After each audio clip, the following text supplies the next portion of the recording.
जय साथियों, मेरा नाम है एसके आनंद और आप देख रहे हैं एसके एजुकेशन यूट्यूब चैनल। साथियों, आज की इस वीडियो में हम आपके साथ चर्चा करने वाले हैं यूपी टेट 2026 के पीआरटी यानी कि आरंभिक स्तर पर का संपूर्ण सिलेबस, यानी कि जो आपका यूपी टेट 2026 आ रहा है उसका प्राथमिक स्तर पर क्या है संपूर्ण सिलेबस, यानी कि कौन कौन सब्जेक्ट में क्या क्या चीजें पढ़नी है और कितने नंबर का प्रश्न होगा, कितने समय मिलता है हमें प्रश्न में।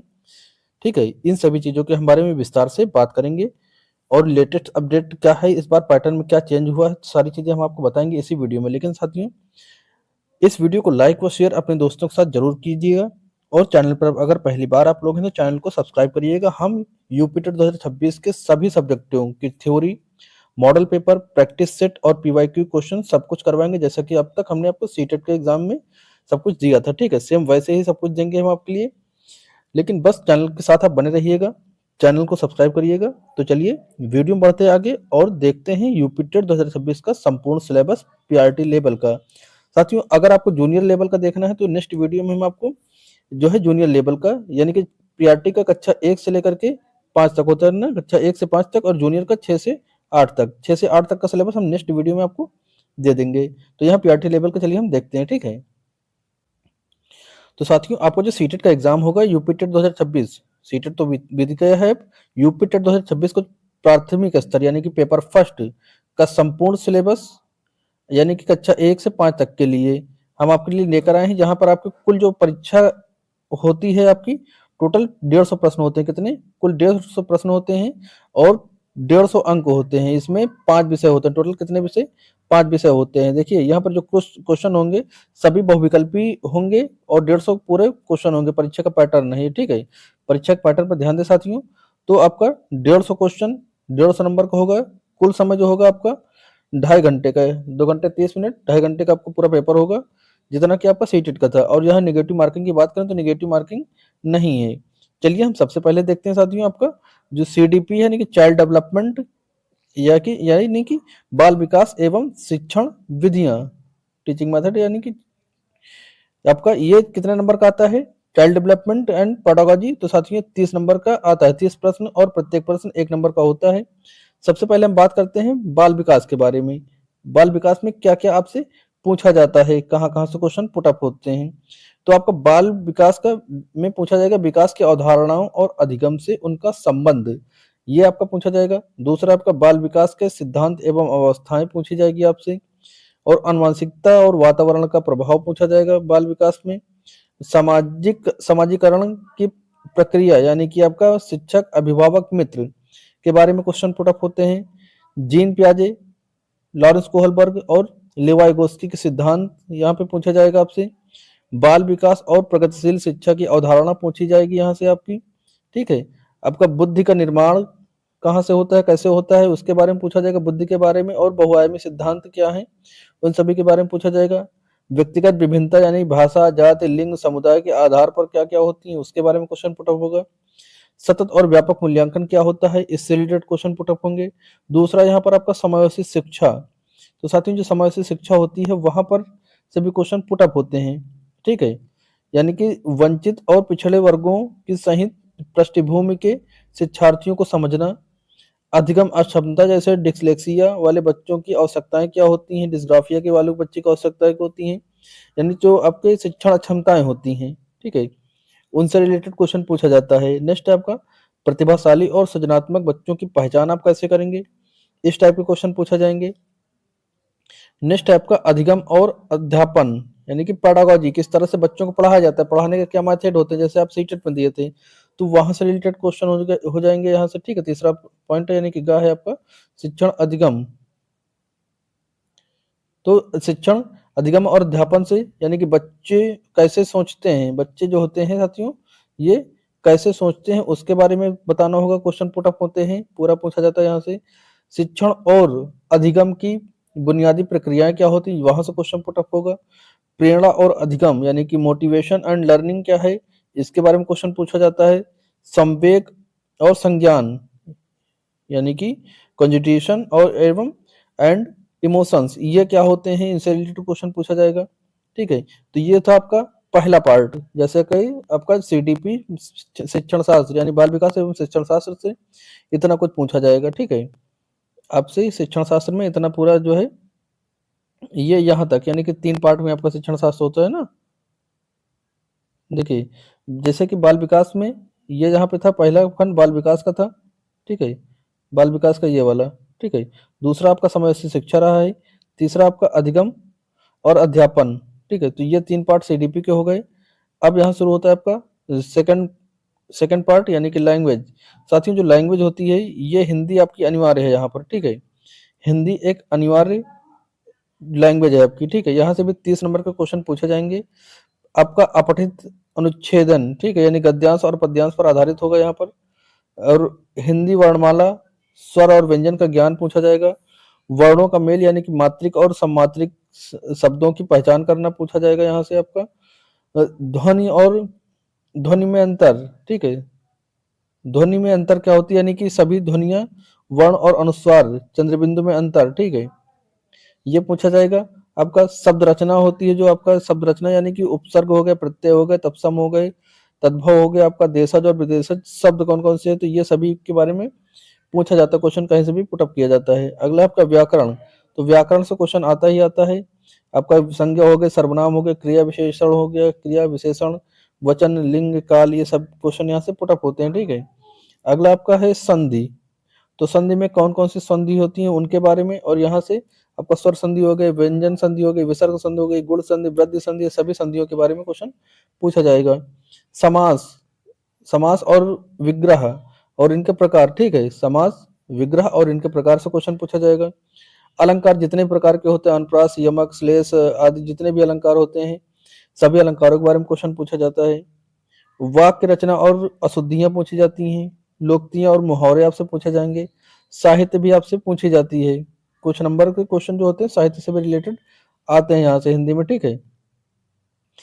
अध्यापन यानी कि हिंदी की पेडागोजी से रिलेटेड क्वेश्चन आएगा, जैसे भाषा शिक्षण के सिद्धांत, कौशल जो होते हैं सुनना, बोलना, पढ़ना, लिखना, और इस जो है उपचारात्मक या निदात्मक शिक्षण, इन सभी के बारे में क्वेश्चन पूछा जाएगा। दूसरी साथियों भाषा होती है जो है तीसरा पार्ट, और दूसरी भाषा, तो इसमें आप कोई भी ले सकते हैं। जैसे आपने हिंदी ऑप्शन चुन रखी है पहली भाषा, तो आप दूसरी भाषा में चाहे अंग्रेजी ले लीजिए, चाहे संस्कृत ले लीजिए, चाहे आप उर्दू ले लीजिए, ठीक है? तो आपका यूपी में आपके टोटल 4 लैंग्वेज होती हैं। हिंदी कंपलसरी हो जाती है, और ये अंग्रेजी, संस्कृत और उर्दू में ये वैकल्पिक में जाता है, तो सेकंड लैंग्वेज आपकी वैकल्पिक होती है। अब जो भी लेना चाहें, चलिए अंग्रेजी के बारे में देखिए, यहाँ पर अंग्रेजी का ये सिलेबस है, ठीक है? अंग्रेजी में अनसीन पैसेज आएगा, part of speech, noun, pronoun, adverb, adjective, verb, pronunciation, जो है conjunction, tense, present tense, future tense और पास्ट टेंस, तीनों टेंस से रिलेटेड क्वेश्चन आएंगे। जो आपके जो आर्टिकल्स होते हैं, ए एंड द का प्रयोग कैसे किया जाता है उसको वो पूछता है। पंचुएशन पूछी जाती है। वर्ड फॉर्मेशन यानी कि सिंगल और प्लूरल जर्नल शब्द कौन कौन से, तो वो पूछा जाता है आपका। एक्टिव पैसिव जो होते हैं आपका, एक्टिव पैसिव आपसे पूछा जाता है, ठीक है? Active wise, passive wise. आपका sentence, subject and predications, type of sentence, ये भी क्वेश्चन पूछा जाता है। ये इंग्लिश वालों के लिए है, ठीक है? अगर आप इंग्लिश नहीं लिए, दूसरी लैंग्वेज लिए हैं, तो अलग उसका भी बता रहा हूँ। या पेडागोजी ऑफ लैंग्वेज, ये डेवलपमेंट हो जाएगा, ठीक है? तो ये रहा इंग्लिश का। साथ ही अब बात करते हैं संस्कृत के सिलेबस के बारे में। ये जो आपकी सेकंड लैंग्वेज होगी आपकी, चाहे उर्दू, चाहे संस्कृत या इंग्लिश, तो यहाँ पर आपका संस्कृत का सब्जेक्ट यहाँ पर है, उसका सिलेबस है। तो यहाँ पर भी आपका अपठित अनुच्छेद पूछा जाता है। संज्ञा एवं सर्वनाम पूछा जाएगा। आपका क्रियाएं पूछी जाएंगी, जिसमें धातु रूप होगा। लट, लिट, लंड, लोट और लकार विविध लिंग लकार पूछे जाते हैं, यानी कि जितने भी प्रकार के लकार हैं संस्कृत के सभी पूछे जाते हैं। क्या होते हैं, कितने प्रकार के होते हैं, वहां से क्वेश्चन कहीं से भी पुटअप हो सकता है। अगला लिंग और वचन तथा कारक का ज्ञान आपको होना चाहिए। यहाँ से भी क्वेश्चन पूछा जाता है। लिंग किस और वचन, यानी कि किस वचन का है, किस लिंग का है, और कारक कौन सा है, ये क्वेश्चन पूछा जाता है, ठीक है? नेक्स्ट साथियों आपसे संधियां पूछी जाएंगी। उसमें संधियां चाहे कोई भी, चाहे स्वर हो, विसर्ग हो, और चाहे व्यंजन हो, चाहे आपको गुण संधि हो, चाहे वृद्धि संधि हो, ठीक है? जो भी मतलब सारी संधियां जितनी भी हैं सभी से क्वेश्चन पूछा जाता है। अगला है समास, अव्यय भाव, तत्पुरुष, कर्मधारय, यानी कि जितने भी प्रकार के आपके समास हैं सभी प्रकार के समास से कहीं से भी क्वेश्चन पुटअप हो सकता है। नेक्स्ट है आपका अव्यय भाव, सॉरी अव्यय और उपसर्ग, ये भी आपको पढ़ना पड़ेगा, क्वेश्चन यहाँ से पूछ सकता है। नेक्स्ट आपका पर्यायवाची और विलोम, तो संस्कृत का पर्यायवाची और विलोम भी आपसे पूछेगा। संख्याएं जो होती हैं साथियों, 1 से लेकर के 100 तक, ठीक है? 1 से लेकर के 100 तक की संख्याओं का आपको ज्ञान होना चाहिए। यहाँ से भी क्वेश्चन पुट अप होता है। नेक्स्ट है आपका घर, परिवार, परिवेश, पशु, पक्षी, संस्कृत के नाम, यानी कि जितने भी आपके दैनिक जीवन में प्रयोग होने वाले नाम हैं, उनको संस्कृत में पूछा जाएगा। चाहे घर परिवार से रिश्ते हों, ठीक है, रिश्ते हों, परिवेश में जो चीज़ें हैं, ये पशु पक्षी हो गए, जानवर हो गए, सब्जी, फल इत्यादि जो भी हैं, वहाँ से आपको संस्कृत में शब्द पूछ सकता है अर्थ, ठीक है? जबकि संस्कृत की पेडागॉजी यानी कि शिक्षण शास्त्र, यहाँ से क्वेश्चन पुट अप होता है। अगला है आपका जो नेक्स्ट लैंग्वेज होती है इसी में ऑब्लिक वाले में, ठीक है? सेकंड लैंग्वेज जो आपकी अलग-अलग होती है, तो यहाँ पे अब उर्दू के बारे में बात करेंगे। उर्दू, जो लोग उर्दू लेंगे उसके उसमें से आपका अपठित अनुच्छेद पूछेगा, यानी कि एंशिएंट पैसेज, जवानों और मशहूर मशहूर शायरों के अदीबों, हालात ज़िंदगी और रचना, यानी कि जैसे हिंदी पूछता है रचना और मतलब किसने क्या लिखा है, वैसे यहाँ पर उर्दू में पूछा जाता है। नेक्स्ट है आपका व्याकरण। तो व्याकरण में साथियों आपसे जो पूछा जाएगा यहाँ पे, वो आपका इसम यानी कि नाउन, ज़मीर यानी कि प्रोनाउन और सिफत यानी कि ऑब्जेक्टिव और फेल यानी कि वर्ब इत्यादि पूछा जाता है यहाँ से क्वेश्चन। अजदाद यानी कि अंटोनिम्स और वाहिद जमा यानी कि सिंगुलर और प्लूरल और मुजक्कर मुअन्नस यानी कि जेंडर आपसे पूछेगा। साथ ही आपका मुहावरे और जरबुल अमसाल यह पूछेगा आपका। उर्दू शिक्षण शास्त्र जो हो गया, यानी कि उर्दू की जो पेडागॉजी है वहाँ से क्वेश्चन पुट अप होगा, तो ये भी आपको पढ़ना पड़ेगा। नेक्स्ट है साथियों यहाँ पे आपका फोर्थ यानी कि आपका मैथ का, ठीक है? मैथमेटिक्स, मैथमेटिक्स भी आपके 30 नंबर की आती है, यानी कि सारे सब्जेक्ट आपके 30-30 नंबर के 5 सब्जेक्ट होते हैं। अच्छा, मैथमेटिक्स में क्या-क्या पढ़ना होगा? सबसे पहले नंबर सिस्टम यानी कि स्थानीय मान, जोड़, घटाना, गुणा, भाग इत्यादि आपको पढ़ना ही पड़ेगा। लघुत्तम समाप्त वर्तक से भी क्वेश्चन पूछेगा, यानी कि एलसीएम, एचसीएफ से, ठीक है? भिन्न भिन्न यानी कि फंक्शन और दशमलव से क्वेश्चन पूछा जाता है। एक-एक नियम से क्वेश्चन पूछा जाता है। आपका जो आपका परसेंटेज यानी कि प्रतिशत और प्रॉफिट एंड लॉस यानी कि लाभ और हानि से क्वेश्चन पूछा जाएगा, ठीक है? और आपका साधारण ब्याज यानी कि सिंपल इंटरेस्ट हो गए, ज्यामिति हो गई, ज्यामिति में जो भी आकृतियाँ होती हैं आपकी, चाहे त्रिभुज हो, आयत हो या वर्ग हो, वृत्त हो, कोण हो, जो कोण होंगे, शंकु हो गए, ठीक है? घन, घनाभ ये सभी यहाँ से क्वेश्चन पूछता है आपका। मापन यानी मेजरमेंट, जैसे कि आपके तौल हो गया, समय हो गया, लंबाई, धारिता, टेम्परेचर, यहाँ से क्वेश्चन पूछेगा। अगला है आपका परिमाप, तो परिमाप त्रिभुज का, आयत का, वर्ग का, यहाँ से परिमाप पूछता है, ठीक है? कैलेंडर यानी कि डाटा हैंडलिंग यानी कि आयतन वॉल्यूम पूछेगा आपसे। नेक्स्ट है आपका जो रेल और बस का समय सारणी जो होती है, रेलवे और बस के समय सारणी से क्वेश्चन आएगा आपका। गणितीय अध्यापन यानी कि गणित की भाषा, सामुदायिक गणित की उपचारात्मक शिक्षण, निदात्मक शिक्षण और गणित की पेडागॉजी, यहाँ से क्वेश्चन आपका पूछा पूछा जाएगा। तो ये था आपका मैथमेटिक्स का सिलेबस। यहाँ से शुरू होता है साथियों आपका एनवायरनमेंट यानी कि पर्यावरण अध्ययन, ठीक है? एनवायरनमेंट स्टडी यानी कि ईवीएस का जो आपका सिलेबस है, ये भी पूछा जाएगा आपका 30 नंबर का, ठीक है? तो यहाँ से परिवार और रिश्ते जो कि आपकी थीम है एनसीईआरटी बेस्ड, यहाँ से क्वेश्चन पूछा जाता है। परिवार, मित्र, रिश्ते, कार्य और खेल, भोजन और स्वास्थ्य तथा स्वच्छता से क्वेश्चन पूछा जाएगा आपका। आवास यानी कि मनुष्य और जीवों की आवास के बारे में, ठीक है? पेड़ पौधे और जंतु के बारे में से यहाँ से क्वेश्चन पूछेगा। आपका हमारा परिवेश जो है, हमारा परिवेश और मेला, स्थानीय पेशे, पूरे भारत से रिलेटेड वहाँ से क्वेश्चन पूछेगा। जो जल है, जल का स्रोत क्या है, महत्व क्या है, प्रदूषण से कौन सी बीमारी होती है, ये सभी क्वेश्चन पूछेगा आपका। यातायात और संचार पूछेगा आपसे। खेल हो गए, खेल से रिलेटेड और खेल भावना से रिलेटेड, ये दोनों जगह से क्वेश्चन पूछेगा, ठीक है? खेल जगत से और खेल भावना से, ठीक है? यहाँ से क्वेश्चन पूछेगा। भारत की जो भी नदियाँ हैं, ठीक है?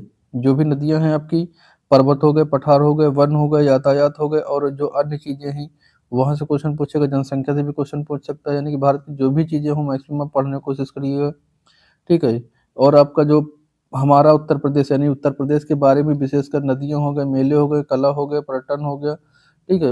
अभ्यारण्य हो गए, यानी कि और जो अलग-अलग जिले के अलग-अलग उत्पादन हैं, उनके बारे में मतलब क्वेश्चन कहीं से भी पुट अप हो सकता है। पूरा उत्तर प्रदेश आपको पढ़ना ही पड़ेगा, ठीक है? यूपी से रिलेटेड हर एक पॉइंट से। तो ये चीज़ें आपको पढ़नी होगी। साथ ही आपका संविधान और शासन व्यवस्था, जैसे कि आपका पंचायत हो गया, नगर निगम हो गया, आपका जिला प्रशासन हो गया, राज्य हो गया, केंद्र व्यवस्था हो गई, ये चीज़ पढ़नी होंगी। साथ ही आपका पर्यावरण अध्ययन यानी कि पर्यावरण अध्यापन, पर्यावरण शिक्षा, शिक्षा का महत्व और शिक्षण विधि यानी कि आपकी जो ईवीएस की पेडागॉजी है, यहाँ से क्वेश्चन पूछेगा। तो ये था आपका यूपी टेट का सिलेबस, ठीक है। ये 5 पार्ट आपसे पूछे जाते हैं टेट में। तो ये पीआरटी लेवल का था, यानी कि 1 से 5 तक का सिलेबस था पेपर फर्स्ट का। उम्मीद करेंगे कि यह वीडियो आपको पसंद आई होगी। साथियों, अगर यह वीडियो आपको पसंद आई तो इस वीडियो को लाइक व अपने दोस्तों संबंधियों के साथ शेयर सभी लोग करेंगे, ठीक है। और साथ ही चैनल को अगर आपने अभी तक सब्सक्राइब नहीं किया तो साथियों, तो चैनल को जरूर सब्सक्राइब करेंगे। अब आपका ये फर्स्ट पेपर यानी कि आपका पीआरटी लेवल का ये सिलेबस था। नेक्स्ट वीडियो हम आपको जूनियर लेवल यानी कि 6 से 8 यानी कि सेकंड पेपर का सिलेबस दे देंगे। उसके बाद अब यहाँ से हम तैयारी शुरू करेंगे, ठीक है। यहाँ से तैयारी शुरू करेंगे। पहले हम थ्योरी करवाएँगे, उसके बाद पीवाईक्यू क्वेश्चन, फिर प्रैक्टिस सेट और मॉडल पेपर।